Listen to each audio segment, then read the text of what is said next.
This episode is for the writer who keeps saying, I just need more time, or maybe I'm just not ready yet, or I need to have one more round of edits. I'm going to say the thing that no one else is saying. I'm going to talk about what's really holding you back, because your publishing fate is not with an agent. It's not with an editor. What happens to you as an author in the publishing industry is 100% in your control. And it has nothing to do with how much time you have. So let's talk about it. You are listening to the Memoir Method podcast, the place for writers, readers, and anyone who appreciates the collective power of our stories. In this podcast, we explore the impact of memoir alongside an examination of writing techniques and strategies used in the genre.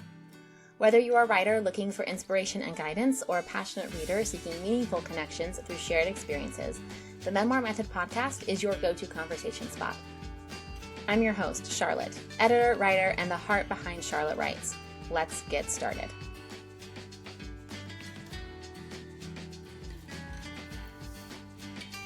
I want you to get really honest with yourself right now. If we pulled up your computer right now, I bet that we'd find a draft. Maybe a few drafts, actually. Maybe a little messy, heartfelt, imperfect, but a draft. And so your problem when it comes to writing isn't that you don't know how to start. It isn't that you don't know how to finish. And it's not that you don't have enough time. I get that a lot from writers, actually.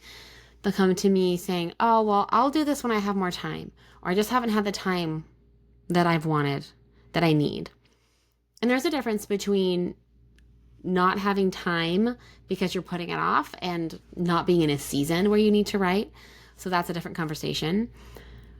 But if you have this draft in your computer, whether it started or not, the issue isn't that you haven't started or that you don't have time. I think that you're actually afraid to finish. You've probably spent a lot of time on this draft, actually. You probably have had a lot of time to work on it. You've probably have multiple versions of this draft. So time is not your issue. Let's talk about what happens when you finish your book. Have you actually thought about what happens when you finish your draft? What comes next? How much time have you spent thinking about what comes after your final draft? Have you thought about the editing process? Probably, if you're listening to this podcast. But have you thought about querying agents? Have you thought about what happens when you land a book deal? Have you thought about the possibility of self-publishing? We are really, really good at thinking about the drafting phase as writers, but sometimes we ignore or turn away from what's supposed to come after that because that feels a lot more unknown. That feels a lot more out of our control. And I want to talk about why it feels that way, because I want you to think about what you're actually afraid of. I don't think that you're afraid of rejection. I get that a lot too. Writers will say, I don't have time, and is anyone going to want to read this? And so that could be on the surface, and that's legitimate. But deeper than that, I think that you're afraid of what happens when your story actually lands with the right people. Because what that means about you is that all of a sudden you are the author. You are the authority. You are the conversation starter. Your published memoir is going to create a life of its own. It's going to create a movement of its own. And are you ready to keep pace with that? Maybe you haven't even let yourself think about the impact that your memoir could have, because that would require you to move like the authority, to move like the author, not just an aspiring writer. Writing a memoir requires you to simultaneously examine a past version of you with who you are right now as you're writing, and then step into a future version of yourself who's willing to be a leader for your audience. This future version of yourself who is a published author, who has their book in their hands, who is speaking to a group of readers, who is going to book club, to author events, to talk about this conversation, to continue this conversation with the readers. So the fear that you're feeling, whether you've acknowledged it or not, like maybe this is going to make you feel a little prickly as you're listening to this, but this isn't misalignment. This isn't a sign that you're not supposed to be doing this. This is actually proof that what you are writing has deep importance and deep purpose in the broader publishing landscape. So this is what I see over and over in my work. Writers with incredible stories come into my world and they are unsure. They are unsure about the quality of their writing. They're unsure about their story, about their structure. They sometimes don't even feel like they have an ability to call themselves authors.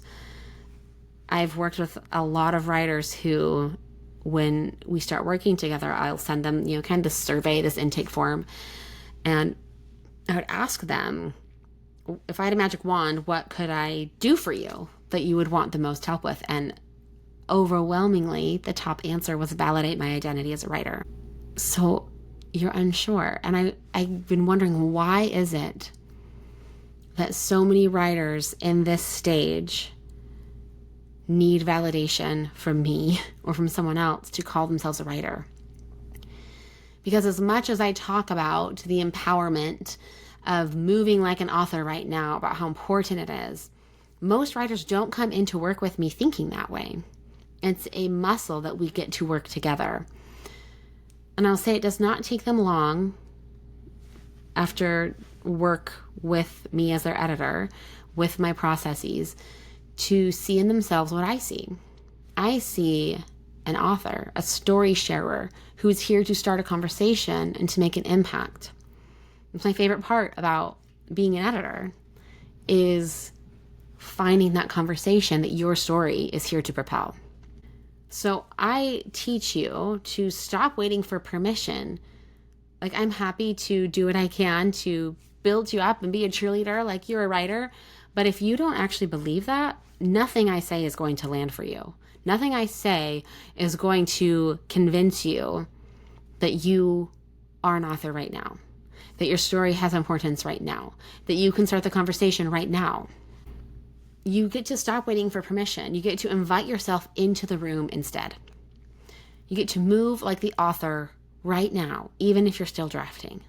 That is a mindset that is going to validate yourself.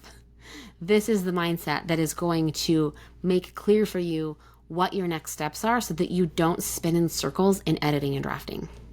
So I want you, this is like a little mini challenge within this podcast episode.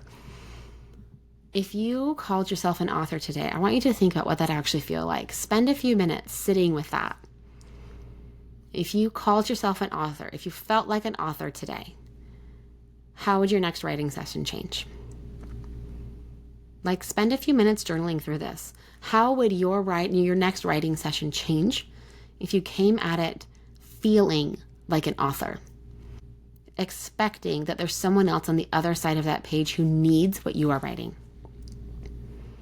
I can guarantee you that it changes the entire writing process. Even when you're writing about yourself, coming into this with the attitude of an author changes everything about the actual experience of drafting and editing and publishing. So you want a published memoir. You come to me saying that you want a finished draft. I get that a lot. I want to finish this by the end of the summer, by the end of the year. But you and I both know that when you are deeply honest with yourself, you want a published memoir. I want to invite you to think bigger and to say it. Say the thing out loud. You want a published book. But the longer you sit in fear about the process or the result or even the impact, the more you're costing yourself as a creative, and you're even costing your audience. Because I 100% believe that if you want to write a memoir, that you are actually supposed to write a memoir, and that there are readers waiting for your story. And so they are waiting for you. And they're going to keep waiting if you keep spinning in circles. When you sit in that fear, whether or not you know how to articulate it, you are taxing yourself emotionally, mentally, and even financially. I've worked with so many writers who have tried working with other editors, and sometimes finding the right editor is like dating, to be honest. Sometimes it's just not a good fit. A lot of writers don't really know what to ask or look for when going into working with a publishing professional. But when you're working with an editor who isn't thinking big picture with you, or who doesn't walk you through defining that big picture of your story, or if you go into working with an editor and you yourself are unsure about what it is that you're actually trying to say, then you end up spending more time and more money on your manuscript. I have worked with writers who have stalled out, burned out, and come so close to quitting. But they also know that their story is here to do important work with their audience, and so they keep showing up. I want to be the editor who helps you maximize how you show up, who helps you tap into the energy behind your story and your impact so that showing up feels easy. The more and more you wait, and I hate to say this, but it's a choice. You are choosing to put off your memoir when you don't take yourself seriously. The good news for all of this, however, is that you are closer to publication than you think. You don't need to start over. You need to instead refine how you see yourself and how you see your work within your manuscript. Once you clear up those two things, your mindset and your message, the actual editing and revisions become so much easier. Like, I don't want you to start over from page 1. We can work with what you've got. You can take everything you have through my memoir method on your own and improve it wildly because you need clarity. You need to know how to amplify that message. And then you can take that straight into publication. And this all starts with this confidence that you're building, this confidence muscle that you're building as an author. So I want you to pause your work wherever you are in your drafting stages. And I want you to pause and look inward. I want you to dial into who you are supposed to be as the author of your story. Who is that version of you? How do they move? How do they come to their writing and editing? Where do they find external support? And how do they outsource the different stages of the process? How do they lead themselves?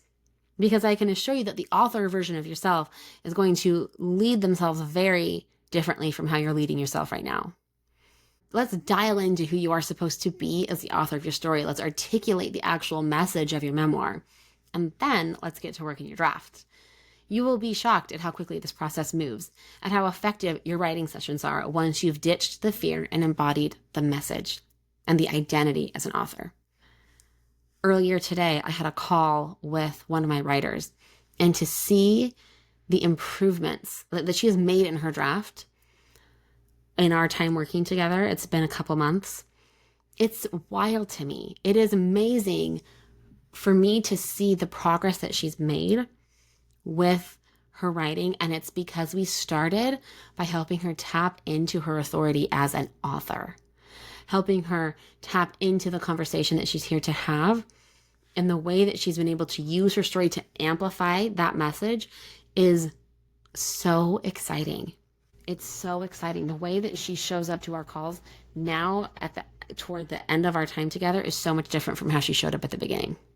So what do you do now that you realize that you are the one holding the keys to your publishing journey?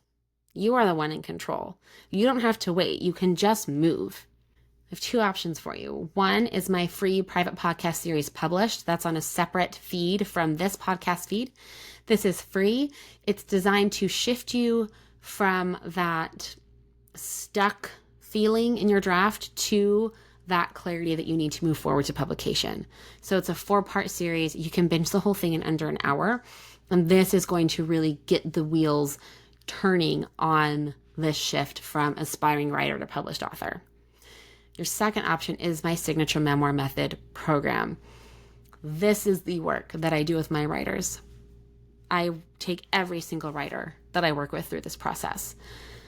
So if you are ready to really take that authorship and do something with it, you want to stop wasting your time because you don't know what you're doing, the memoir method breaks everything down and gives you a whole new way to engage with your story and to engage with yourself as the author of that story. The memoir method is your next step. Phase 1 is available instantly right now. If you're listening to this as this episode airs, then phase 2 will be running live next month. Phase 1 is where we do all of this foundational work. Phase 2 is where we take that foundation and that message and use your story to amplify it. I'm so excited for phase 2. 3 phases, 1 transformation. This is where you write your last draft, is with the memoir method. Currently, it is on sale because I'm running it live. So you can get a coupon for over $500 off. You can check the link in the show notes for all of that. Show notes will give you the link to publish the free private podcast series and the link to enroll in the Memoir Method.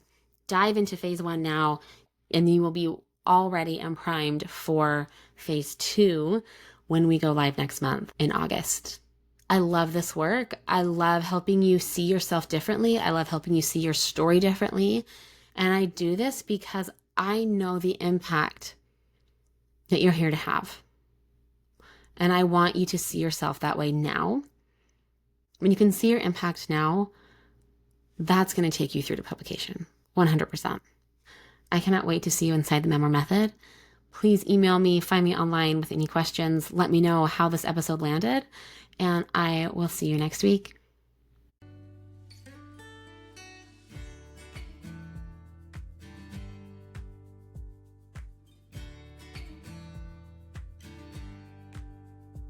You've just listened to an episode of the Memoir Method podcast. The Memoir Method podcast is presented by Charlotte Wrights. If you liked what you heard, the best way to support the show is to subscribe through your preferred podcast player. And if you're feeling especially inspired, I'd love it if you left a 5-star review on Apple Podcasts. Leaving a review really does help other readers and writers like yourself find the show. If you want to continue the conversation, you can find me on my website at charlottewrights.co or on Instagram at charlottejanewrights. Thank you for tuning in. I'll see you next time. And remember that you have a story that matters.